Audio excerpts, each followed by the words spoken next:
Jasage de jeu de rôle qui va faire son résumé de partie de Night Bellow.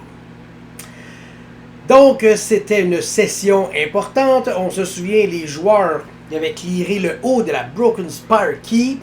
Ils avaient trouvé la trappe qui venait en dessous. Et ils avaient dormi sur la trappe. Ils l'avaient recouverte de bois puis tout pour être sûr que rien ne sorte.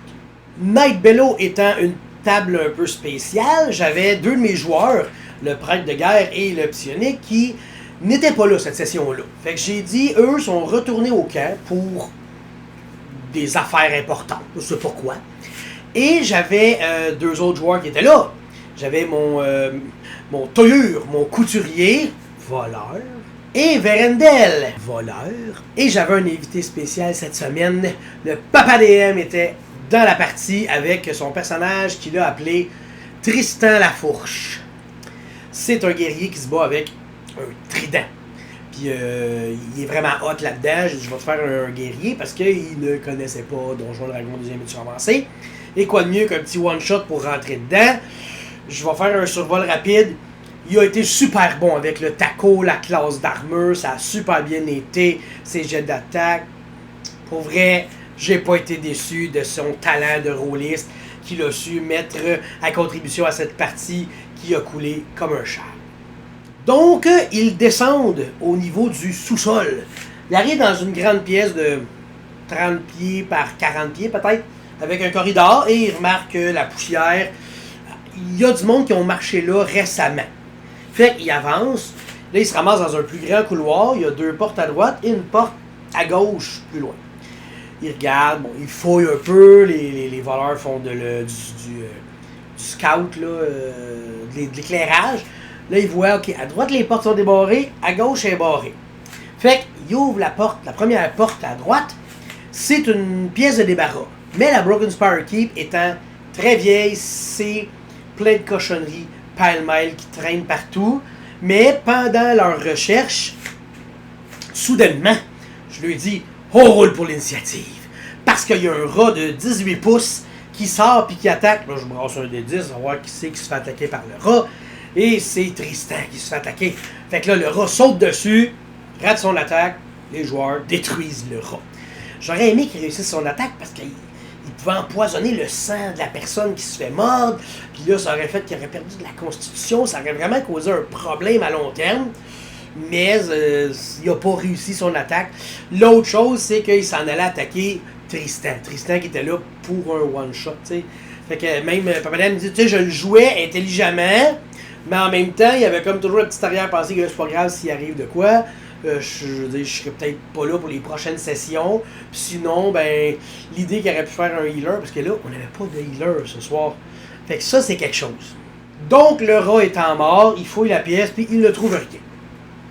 Ils s'en vont dans l'autre pièce, ils ouvrent la porte, ça sent dégueulasse. Ça sent le caca, ça sent le pipi, ça sent pas bon. Ils referment la porte. Une chance, parce que oui, c'était les latrines, les toilettes, mais si un joueur s'approchait pour checker, fouiller, quoi, il y avait un carrion crawler qui sortait de la salle de bain pour l'attaquer. Mais ils ont évité ce combat-là. Parfait, ils ne savent pas qu'ils l'ont évité, là, je le dis en primeur. Là. Il arrive à l'autre porte, puis il est barré, fait que les voleurs essaient de crocheter la serrure. Réussite de, je sais plus lequel des deux, parce que les deux ils ont essayé, puis... Fait qu'ils réussissent à ouvrir la porte. Dedans, il y a deux chiens de guerre qui les attendent. Fait que le rôdeur, lui, il rentre dans la pièce, puis il fait face aux chiens, tu sais, puis là, il essaie de les calmer, parce qu'il aime ça, calmer les chiens, il veut pas faire mal aux chiens, tu sais. Et pendant qu'il fait ça, il y a une rogue qui sort de nulle part, qui essaie de le stabber avec un couteau dans son dos, elle rate son attaque. Une chance, parce qu'elle aurait fait bien mal, puis tout, puis elle aurait pu aussi l'étrangler avec un garrot, mais j'ai oublié de faire ça, j'ai tout le coup. Fait qu'elle n'a pas réussi son attaque. Une chance pour le joueur. Fait qu'il tue la madame, il tue les chiens. Mais là, ce qui est drôle, c'est que le chien, bon, ils ont fait Burning Hand dessus, fait qu'ils ont fait des hot dogs. C'est une bonne blague de... on a du plaisir. Puis là, en tout cas, fait que finalement, à la fin, j'ai dit, il reste juste un chien, puis le chien, il y avait un problème, il était comme en convulsion parce que ça le piquait. il s'est fait faire un spell qu'il fallait qu'il se gratte, puis en tout cas, pour vrai, c'était drôle parce qu'on a dit, je pense qu'en 2 rounds, on a dit 40 fois le mot « il se gratte ». Le chien se gratte, faut-tu qu'il se gratte? Combien de temps qu'il se gratte? Où est-ce qu'il se gratte? Pourquoi qu'il se gratte? Qu'est-ce qui se passe s'il se gratte? Qu'est-ce qui arrive s'il se gratte pas? Il y avait le mot gratte, style non-stop. Fait que finalement, le rôdeur a fait garde, le chien souffre, je veux pas embarquer, mais vous pouvez l'achever, pas au chien. T'sais. Ils l'ont brûlé puis ils l'ont irrité pour qu'il se gratte. Fait qu'il fouille un peu cette pièce, mais pas tant que ça. Et il y a 4 cellules dans cette pièce-là. La 4e cellule, il y a un homme un peu vieux qui est dans le fond de sa cellule, puis là, il voit comme ça. Puis il a de l'air en santé, pas trop magané, tu sais. Et c'est le mentor de Tristan. Parce que j'avais dit à Papa DM, pour t'intégrer, on va faire ça simple. Ton mentor, dis-moi qui, puis on va l'arranger. Fait qu'il a dit, c'est mon mentor qui s'est fait kidnapper. Fait qu'ils ont kidnappé son mentor parce qu'il faisait un peu de magie. Parce que c'est ça la quête. Il y a du kidnapping qui se font, puis surtout du monde qui font de la magie. Fait qu'ils ont kidnappé son mentor, ils l'ont sacré dans la prison. Quand ils l'ont libéré, le mentor a pu soigner un joueur qui était magané. Il dit, je vais te soigner un peu. Il a brassé un D8, il n'a pas dit un. Ça soigne un peu. Fait que après ça, il est comme parti, puis on a dit qu'il est parti peut-être avec le prêtre de guerre puis le psionique. Je sais pas ce qu'il dit. On s'en est débarrassé pour pas que ce soit dans nos pattes. Là, ils sortent de la pièce et l'elfe trouve un passage secret, parce que les elfes peuvent trouver des passages secrets. Hein. Tu sais, ils font juste se promener, puis tu brasses un D6, puis un passage secret. Les estis d'elfes, ils trouvent tout. Mais le passage secret, il est barré. Fait que les voleurs, ils essaient de le crocheter, et ils n'ont pas réussi. Ils étaient niveau 4, donc, selon les règles de ça, ils n'ont pas le droit de réessayer de recrocheter cette serrure avant le niveau 5. Ça veut dire que quand ils vont monter niveau 5, ils vont peut-être revenir. Tu sais, on va aller essayer de crocheter ça, cette serrure-là. Maintenant, j'ai plus de capacité. On verra bien. Mais il y a un joueur intelligent qui dit probablement qu'on va croiser la personne qui a la clé aussi quelque part dans ce donjon. Donc, il continue. Et à droite, non, à gauche, il y a une porte barrée. Il la crochette, il rentre dans la pièce. Et c'est une chambre de magicien. C'est comme des appartements. La petite chambre à droite, il trouve un spellbook. Fait que le mage a pu remplir un peu plus son spellbook. Après ça, dans la chambre principale, il y avait un... C'était quoi donc? Il n'y avait pas grand-chose parce que c'était vieux. Puis la dernière chambre, il y avait un lit. Puis il y avait un squelette couché qui avait de l'air bien mort, de sa belle mort, tu sais. Puis finalement, quand ils ont checké, il y avait une ring en or et le cou cassé. Fait qu'ils n'ont pas trop su ce qui s'est passé. Ça reste nébuleux. Ils ne savent pas ce qui s'est passé. Ils ressortent de là. À droite, il y a... Là, c'est pas une porte, mais c'est comme une arche à air ouverte. Là, ils rentrent dans une autre place.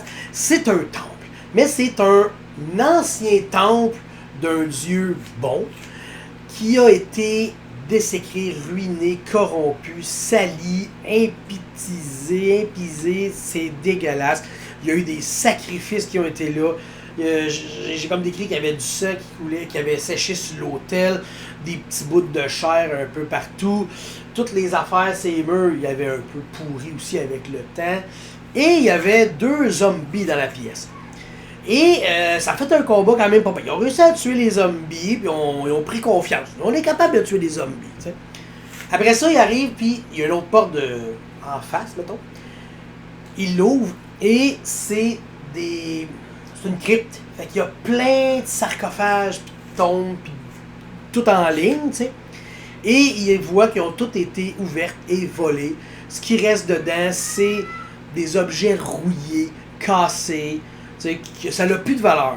Mais il voit une tombe qui est un peu plus belle, et c'est le paladin Lothar Palfrey. Qui est Lothar Palfrey? Ils ne savent pas, mais ils se doutent de quelque chose, c'est que le seigneur de la ville de Turnmaster, c'est le Lord Palfrey. Donc, c'est comme la crypte de sa famille, mais personne connaît l'existence de la Broken Spire Keep, tu sais. Fait que ça veut dire que ça fait très longtemps. Fait que ça, c'est... De ce que je pense, là, c'est vraiment comme le premier Palfrey qui est arrivé dans la région. Il y avait cette keep-là. Il est décédé, puis ils l'ont enterré là dans cette... T'sais. Fait que on verra qu'est-ce que ça va donner dans l'histoire.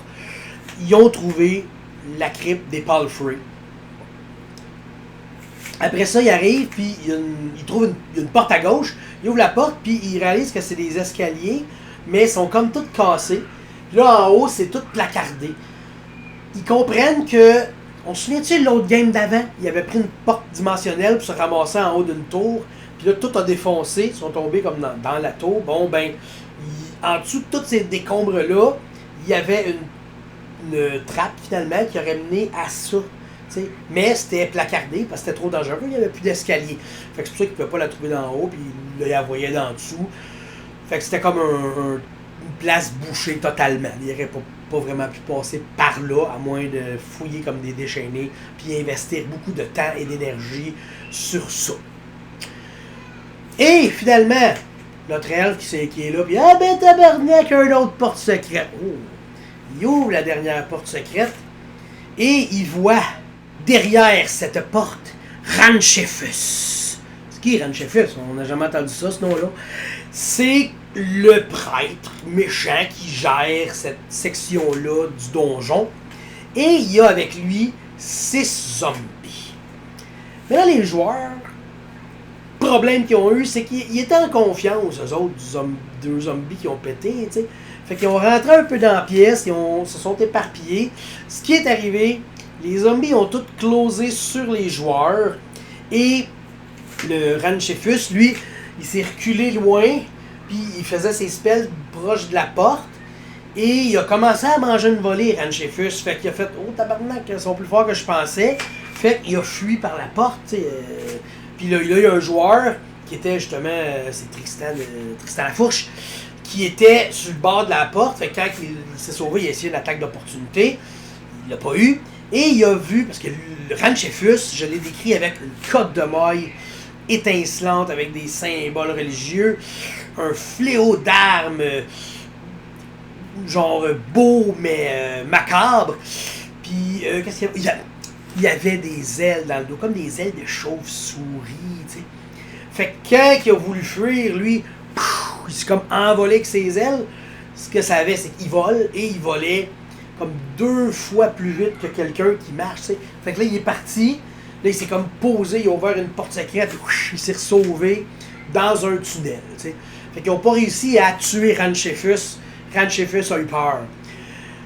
L'affaire, c'est que les zombies ont continué, eux autres, leurs attaques, parce qu'ils ont quand même investi un peu d'énergie sur Ranchefus en ignorant les zombies. Ce que ça a fait, le rôdeur est tombé sans connaissance, il est en train de mourir, les autres étaient pas mal tous maganés. On s'en allait en quelque sorte sur un TPK, pour vrai.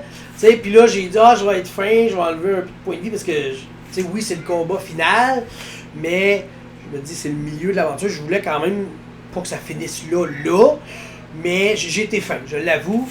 Mais ils ont eu assez peur pour que la prochaine fois, je le fasse pas, ça. J'ai été fin, mais c'est comme un avertissement.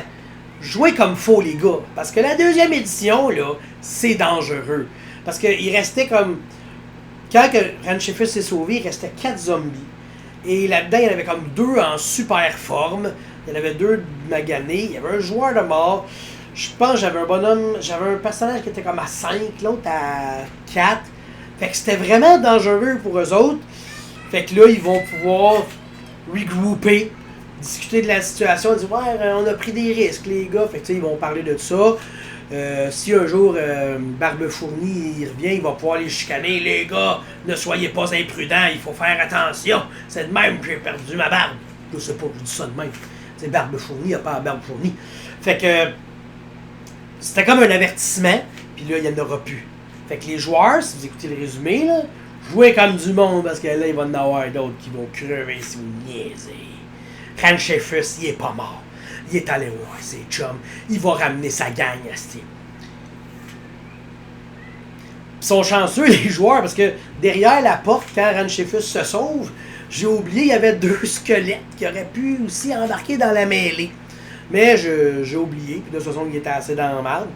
Et j'avais même une option de mettre des orques qui auraient pu être là. T'sais. Fait que là, ce qui s'est passé, c'est qu'on a comme fini ça là. Puis là, les joueurs, ce que je vais faire, c'est que je vais prendre tout ce qui était dans la Broken Sparky, m'en faire une liste. M'a dit, tiens, vous avez tout trouvé ça. Mettez-les dans votre pote de groupe.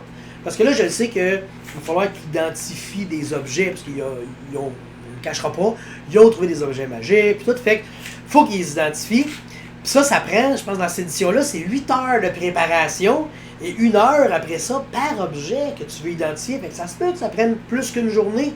Parce que, tu sais, oui, tu vas identifier des objets, mais quand ça fait 16 heures que tu identifies des affaires, tu sais, 8 heures de préparation, plus, mettons, justement, 8 objets, commence à avoir la tête pleine. T'as-tu déjà étudié l'histoire de la Deuxième Guerre mondiale? Là? Ben, au bout de 8 heures d'études, à un moment donné, t'es comme... Ouh! Fait il va falloir qu'il fasse ça sur quelques jours. De toute façon, il va falloir qu'il se soigne aussi. Je trouve que c'est une bonne place pour faire un saut dans le temps. C'est toujours le fun des sauts dans le temps. Ça rajoute de la vie à l'aventure, ça rajoute de la crédibilité à l'aventure. Fait qu'on va faire ça.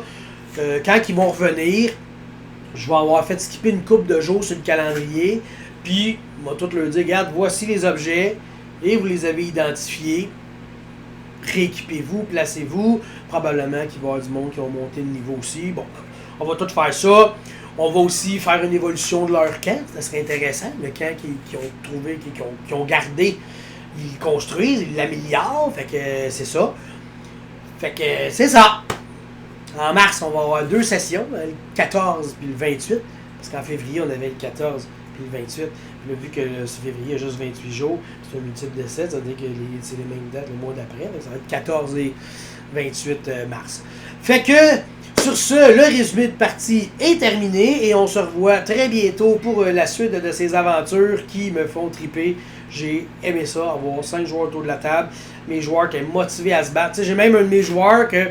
T'sais, il a manqué une couple de sessions, puis là j'ai dit, hey, là, il va y avoir des combats, puis des combats, je vais être là. Il aime ça, les combats. Verendel, il aime ça, se battre. C'est pas le meilleur, c'est un rogue qui pige des couteaux, là, mais il a du plaisir, puis il a été utile. Crocheter les serrures, puis tout ça. Bon, là, faut que j'arrête, puis je vais repartir. Bye! J'ai vraiment besoin d'aide.